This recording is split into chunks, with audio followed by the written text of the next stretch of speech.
Welcome back, YouTube. I am Matt. Welcome to just another drop in the bucket. Welcome to the third annual Orlando Pen Show 2025. The turnout looks absolutely amazing. Lots of people have shown up. There are tons of vendors on the list, some returning from year to year, others to replace those that didn't. There are every type of pen offered here.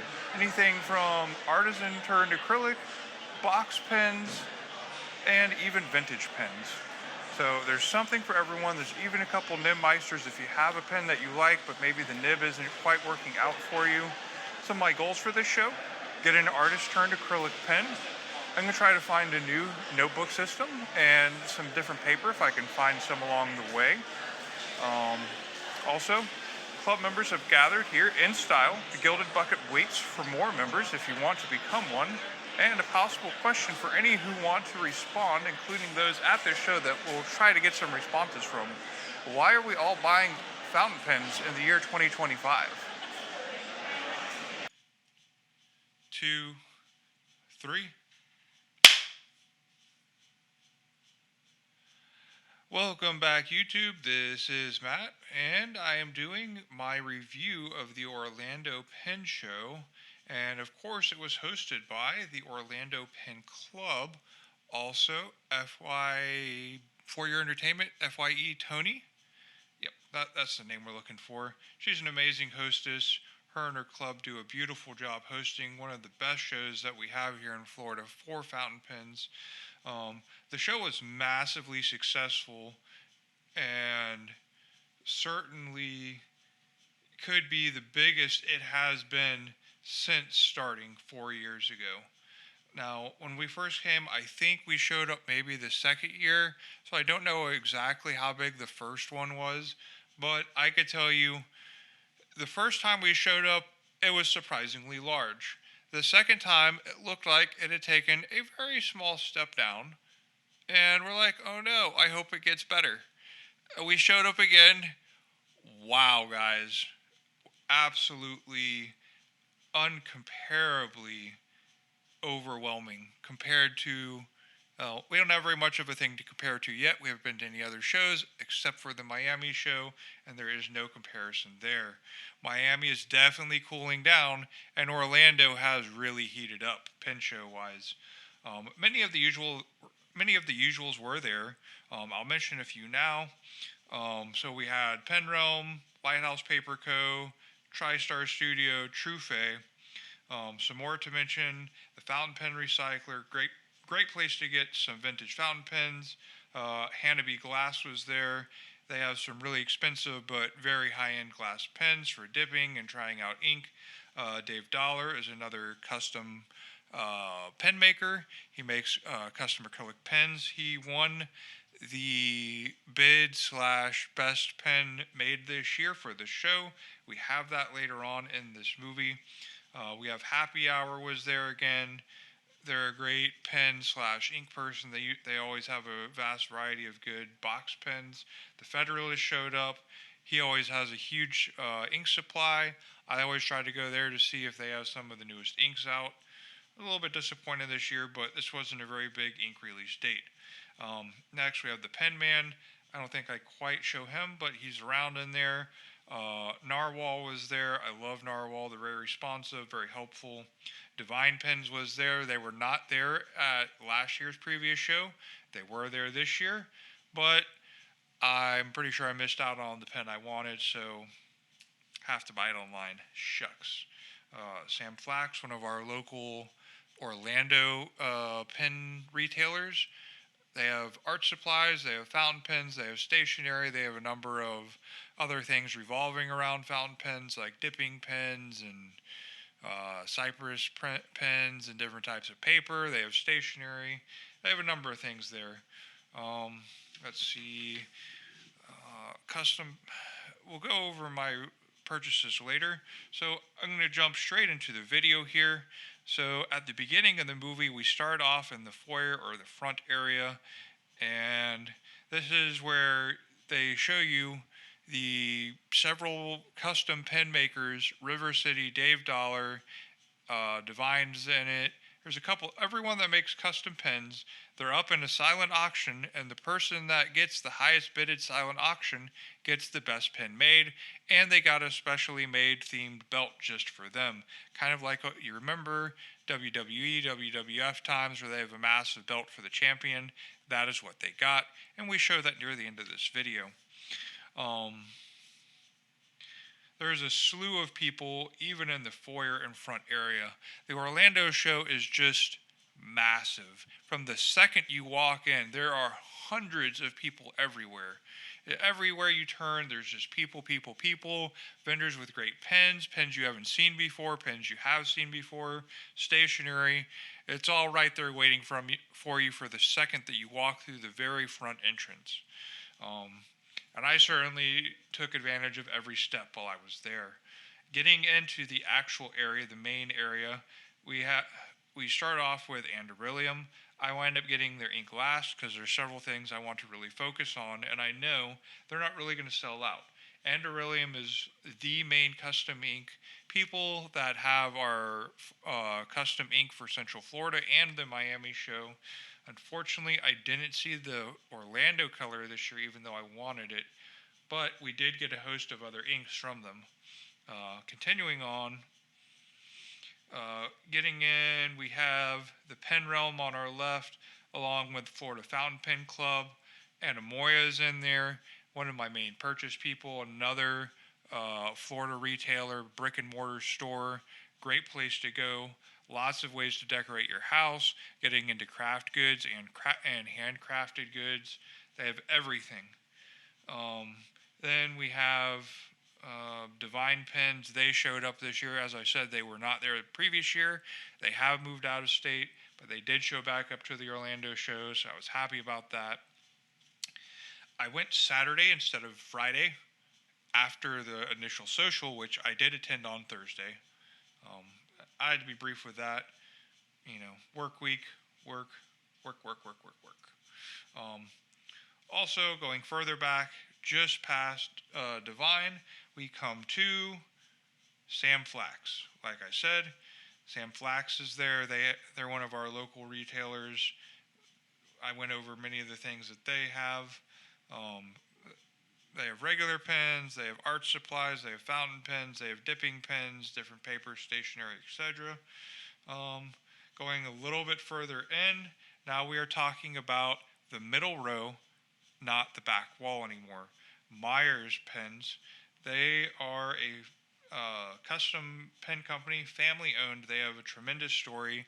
Their main feature is they're trying to get affordable fountain pens into people's hands. They do a great job for their local community. Certainly love to give a handout to them sometime. Maybe that'll be my next big pen purchase. I haven't decided yet. Next to them also we have Pengineer with 3D prints. They have a number of things. They have a couple good pen cups that I think would be really cool.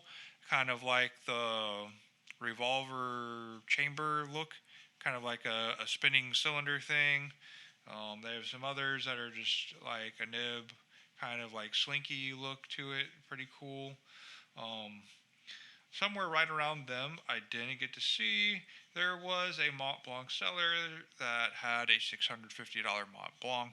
Before anyone goes crazy, that's probably their ballpoint. Not my favorite choice. A $600 ballpoint, folks. Now, there is a seller there, I believe along the front entrance. I didn't really recall what their name was. They had Retro 51, and they had, what was it? They had the other ballpoint that is kind of into the whole custom look. I'll come up with a link for it near the end of the video. It'll be in the description, where they have some themed pens that come out either monthly or whatever it is. They have different kinds of coatings, included Cerakote, which is like the fancy coating people use for cars now. So very high-end, very specialty paint, very cool. However, it is ballpoints. So I talk about a $200 ballpoint. The Retro 51s, you're looking at closer to $75. It's more along what I would pay for a ballpoint at this point if I got one. And there's a couple reasons I would get a ballpoint, but they're dwindling. Like I said, Vintage Recycled was also in the middle. Now, if you are looking for a vintage pen that's been kind of recycled up to the point where it's usable again. May have a 14K nib. They have some Parkers there. They had some relatively cheap but recycled, refurbished vintage pens. So I do recommend getting one of those if that is going to be your first foray into it. Um, I haven't personally tried them. I'm considering because they do have some of the better vintage pens for not much. Crawling around back, there were some other people. There was a guy selling a Montegrippa 007. That is a little bit more of a pricey one. And this is not the previous Montegrippa 007. If it was, I think there was a Visconti maybe that had a 007 theme where the ink cartridge was a special bullet type of cartridge and it loaded into a gun type pen, and that was a fountain pen, and that was pretty cool. This was the Montegrippa newer one that is released maybe just a couple months ago. Also pretty cool, but not quite as cool. It did have the what do you call that? Like the sliding kind of like theme, like is at the very end of every 007 entrance, which that is pretty cool to have on the cap of your pen. Along the back wall, we have Namiki, which everyone knows Pilot Namiki. If you're looking for some utilitarian type art, where if you have a nice desk and you have some, nice business clients coming in, this is the type of pen you want to have on your desk if you're a well-to-do business person. They're talking about hand-painted Urushi lacquer with the gold filigree paint under it, everything handmade, very nice look, very expensive, talking $1,500 plus usually, some upwards of $7,000 plus. Kind of capping that area is River City pens. They're on the smaller end. They're kind of like Dave Dollar. He has a lot of custom handmade acrylic, couple $100, and it's something that you won't get anywhere else. Because I think he, like others, also makes a lot of his own acrylic blanks, and he has a pretty good pen. The main thing I was looking at around that corner, who I saw at the pizza social, and I immediately just was like light bulb turned on, was the Writers Social.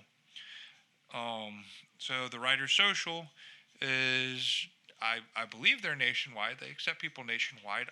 They may or may not be based here in Florida. I'm not positive at this moment in time, but you can buy postcards right there at their shop, and for $5, send one out to somebody from the show while you're looking at them. Or if you're at the social, you could sit down and write and have a minute to yourself.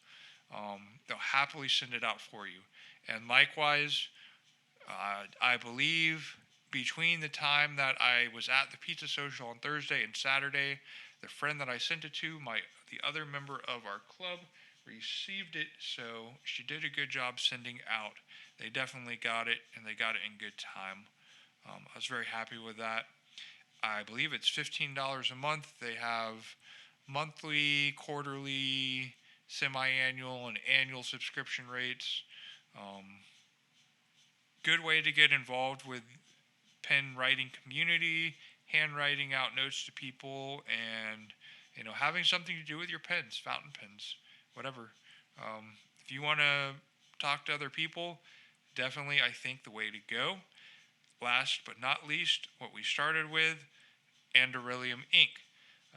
They are based in Tampa, so they're a Florida-based ink company, and they are probably the only ink company that I know of right now that is actually based in Florida.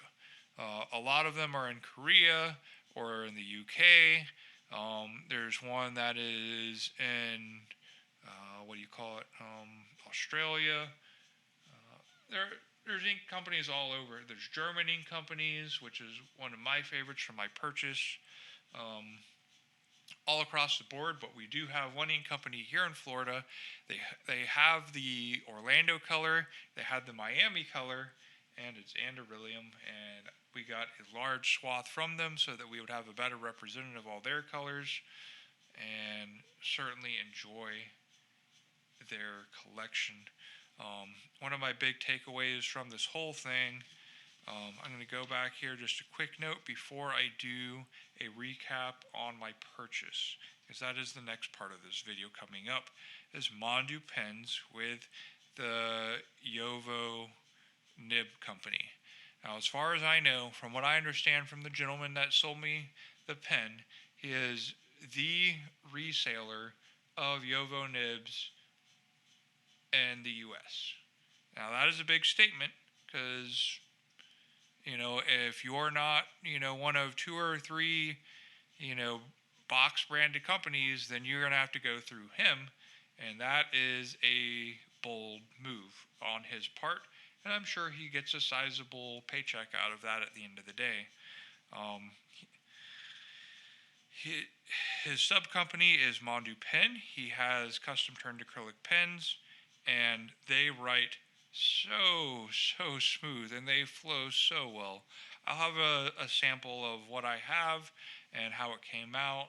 And again, as usual, I'm writing on my Rhodia paper and everything about his pens, and he even has ink as well. I was impressed with the man. He had some lesser priced pens. He had some nicer ones. I definitely got one of his nicest pens and largest, and I'm not disappointed. So I'm going to stop this portion here, and we will move on to my purchase. Shh.